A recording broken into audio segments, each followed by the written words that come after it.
Hey guys, what's up? It's Zyflin here, and in today's video, I'm going to be teaching you guys how to play Warframe. Who would have seen that one coming? So this video is actually inspired by a comment that I got in the community section of my YouTube channel, right? So I went up and I posted, what type of video would you guys like to see tomorrow? And a guy called Mup asked, steps to take when feeling overwhelmed with the game, how to break down the game into manageable parts that progress you forward, which is a really good question and or video topic for the simple fact that, there's a lot of stuff in Warframe. This game is 110% overwhelming. There's all the different Warframes, there's all the different weapons, there's all the different resources that you have to grind, there's the different open worlds and stuff like that. So we're just gonna sort of like off the hook talk about the things that are important to somebody who's getting into Warframe more or less for the first time. You're progressing through, you're trying to get all of your powerful frames and stuff like that and make yourself as strong as possible. So what I would recommend, the first thing that you should focus on whenever it comes to Warframe is just getting through the entire star chart. Having the entire star chart completed is super important for the simple fact that it unlocks so many of the nodes and quests, farming locations, etc., that are just going to allow you to farm things a lot more efficiently than if you were to take it slow and farm things like on Earth, let's say, for example, right? So endo farming, right? You can do that in Deimos bounties, you can do that in the likes of arbitrations, but you can't access Deimos bounties without getting to Deimos. You can't access arbitrations without completing every single node on the star chart, right? So to do these activities like Deimos bounties or doing arbitrations, for example, we need to have good gear. So what are the few Warframes that I'd recommend whenever it comes to a newer player? So what we need to think of is like what Warframes are easy to obtain that are going to make your life as a newer player very, very, very easy. So we have every single Warframe that is actually in the dojo. So if we go to the codex here and we go to universe, we go to Warframes, you've got every single Warframe that is in the dojo. So that is the likes of Banshee, that is the likes of Volt, wherever he may be. He's near the bottom here, right? There's Volt right there. Wukong, Nezha, those frames, super easy to pick up and super good. Zephyr, you can also make an argument for her, but personally, I'm not the biggest fan of Zephyr, even after the rework. She just sort of feels the same to me. But any of those frames from the dojo are definitely a good pickup. And then if we go and we take a look at the star chart here, the other frames you could pick up are the likes of Rhino from Fosa, right? You go to the market, you get his blueprint, then you farm the part blueprints from the Jackal boss. And then if we move on a little bit, probably another Warframe that is quite strong would be Nova. If you're able to farm this boss, you could get the likes of a Gunblade, like the Redeemer Prime or the regular Redeemer, the Sofa, etc. And that makes the boss here on Nama, the Raptor, pretty much a joke, right? Equinox is a decent frame to pick up as well. You get her from Uranus, but the thing is, this is sort of one of the overwhelming parts of Warframe because you have to farm so many different part blueprints for Equinox to craft her, because she is essentially two Warframes in one. That's the yin yang frame, right? You need to farm the day form and the night form and stuff like that. So that's quite a daunting task. And then last but not least, we have Mesa and Saren, right? So Mesa, you can pick up from Eris after you complete the Patient Zero quest and you have the Mutilus LV nav coordinates. That is something that I would focus. And on top of that, you have Saren, who is extremely good for pretty much all of the content in the game. Saren is such a versatile frame. She's a damage buffer, AoE. She's got good survivability. She can more or less do everything. You get her from the boss, Killer to Fame, located here on Mero, which it requires you to do these arena missions right here, right? So you do these arena missions and you get the judgment points that you could do this boss fight. So that is already a lot to take in. So we already have kneeled down, like, okay, let's complete the star chart.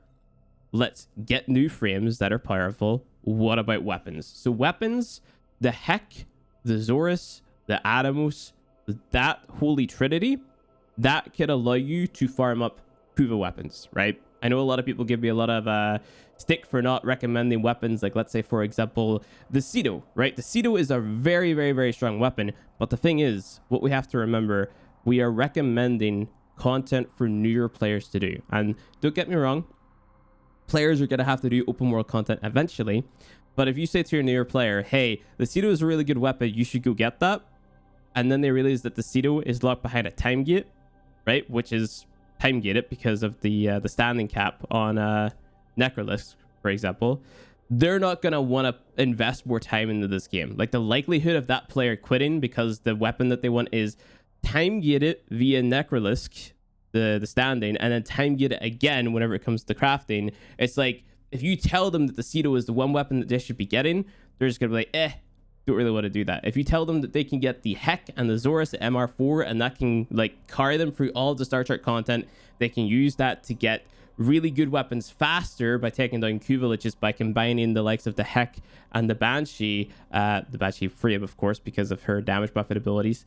Well, you're able to do Q villages and get those Q weapons, which are some of the best weapons in the game. And on top of that, whenever you kill a Q village, it actually skips the MR requirement off the weapon, right? So what I would focus on doing as a newer player is completing the star chart, getting good warframes, getting good weapons, doing arbitrations for galvanized mods and other mods such as adaptation, ruling guard, preparation, etc. from the arbitrations vendor, and then jumping in doing your Q villages, all while doing your Railjack content, right? So if you break it up into complete star chart, get frames and weapons, of course, I would sort of like categorize those together. And then from that point onwards, you have a choice. You could focus on getting your Railjack, or you could focus on doing arbitrations to get galvanized mods, right? Because both of those you have to do before you could do Q villages, right? Galvanized mods just make Q villages a lot easier because galvanized mods are essentially just better versions of some mods that already exist in the game. If you go to the strata relay over here, I'm going to show you guys what the galvanized mods look like. They are essentially just better versions of some of the mods that already exist in game, but they have a condition where you have to keep on getting kills to get that better buff, right? You can still use the like of, let's say, Split Chamber, for example, because there's a galvanized mod that replaces Split Chamber. They should really add a fast travel for the arbitrations vendor. But, you know, they haven't like totally power crept out Split Chamber. You know what I mean? Like, you can still use Split Chamber for the likes of Eidolons, for example, right? You wouldn't be using Galvanized Chamber for that. So over here is the arbitrations vendor guy, and you want to get all of these galvanized mods here. These are all very nice. Multi-shot on kill, 30% multi-shot for 20 seconds, stacks up to 4 times. Quite nice, right? So these mods are pretty much a must-have. That you have the likes of adaptation, which that is sold here, but you get it from doing arbitrations. Rolling guard, super important mod for keeping yourself alive. This pairs well with the shield gating mechanic, which exists in game. I have a video made on that as well. Preparation is kind of nice depending on the type of content that you're doing. If you know, you require maximum energy from the get-go, let's say you're doing Eidolons or you're doing Prophet Taker, for example, really good mod to go and get. So you have your completing the star chart, you've got your new warframes, you got yourself your weapons, which are going to be viable for pretty much all the content in the game, implying you know how to use them. You're either going for your Railjack and then you're going for your galvanized mods. Once you do both of those tasks, the next thing to do is probably farm up a ton of endo and a ton of credits, right? Because you're going to need a ton of endo and a ton of credits to get your your galvanized mods ranked up, and to get you know, just Railjack mods and stuff ranked up as well. So that is whatever I would focus on, just doing the likes of Necrolist bounties over and over and over again, right? So Necrolist bounties and also arbitrations on top of that. Both of those give you a ton of endo, right? So the endo that you're going to be getting, you could just invest back into the mods and stuff like that. You get the endo from arbitrations in the form of the statues, right? So this right here, and once you hit MR10, you can actually autofill these, so like this, and then you take these and you go over to Maru, and what's going to happen is you can just trade all of that stuff over to her for endo, right? But it's endo. So once you have your Railjack crafted and once you've got your star chart completed, that's whatever I'd focus on: farming up endo, farming up credits. The fastest way to get credits is by doing the index. And the index is, in my opinion, kind of slow. But as a newer player, you're not going to be ready to do Prophet Taker stuff. Prophet Taker, you can get like 500,000 credits in the space of like 2 minutes if you do it right. So your option is to do the index, to do the Glass Gambit. and that is going to get you enough credits to like rack up your mods and stuff like that to allow you to do harder content more easily. And then after you've got your galvanized mods ranked up and you have a decent railjack, that is whatever you can do your what's it called, your Q village, and kill them and have a really good weapon. Of course, you have to invest a ton of forma into these weapons to make them really, really, really good. So relic farming, prime part farming is just something that you should do whenever you feel like doing, right? Like, let's say you need to farm platinum, right? If you want platinum for extra Warframe slots, set a goal to farm up sets of Warframes or prime weapons or whatever, and then you could put those up on Warframe.market, sell those off, get yourself platinum, and then in the process, if you're not getting anything good, you can get the forma blueprints and craft those into your foundry, right? Because as you're doing everything else in the game, you should be accumulating enough resources to craft a ton of forma, right? You should be having one forma crafting every single day if that's how often you're playing, right? So I get that this guide is sort of like framed as how do I break down the game. Hopefully I'm doing a good enough job of that for you. So completing the star chart, getting your warframes and weapons, like getting decent ones, right? Sticking with that loadout, and then going and farming up credits and endo / doing your railjack and arbitrations. You know, maybe you want to do those at the same time. And then after that, you go and you try to do your Q villages and stuff like that while getting forma, farming up prime sets, and all that other good stuff.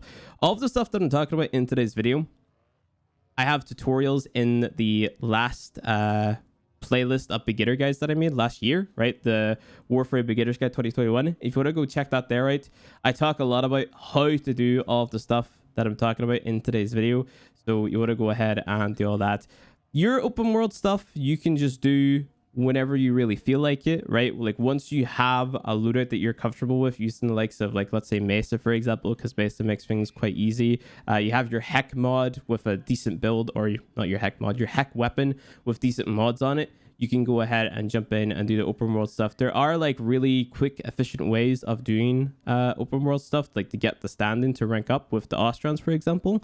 So that would be hunting, right? But again, all that their stuff is covered in my beginner's guide that I made last year. So if you want to go ahead, check that there, right? It will break everything down that I'm talking about, and it's sort of up to you to decide like how you spend your time. Hopefully I just gave you guys like a good insight into how I would think about basically starting a new account, right? So just go for the start chart, get it a decent loadout, sticking with that loadout, upgrading mods to fit into that loadout, maybe formatting it here and there. Of course, swapping out the frames, because different frames sort of allow you to do different things. So Ren is good at buffing and crowd controlling, keeping yourself alive. Banshee is good for one-shotting really tanky enemies. Saren is good for like AoE, killing a ton of enemies, that type of thing. So frame selection is pretty important. Your weapons, not so much. If you get yourself a Heck, Azorus, and Adamos, that is going to do you just fine up until Q villages, at least in my opinion. And then you can do Q villages to get some of the best weapons in the game pretty much in no time. So hopefully that was sort of like a good breakdown of what I would recommend to a newer player to do. But anyway, guys, that is going to be it for the video. Like the video, subscribe for more Warframe content, and I'll see you guys in the next one.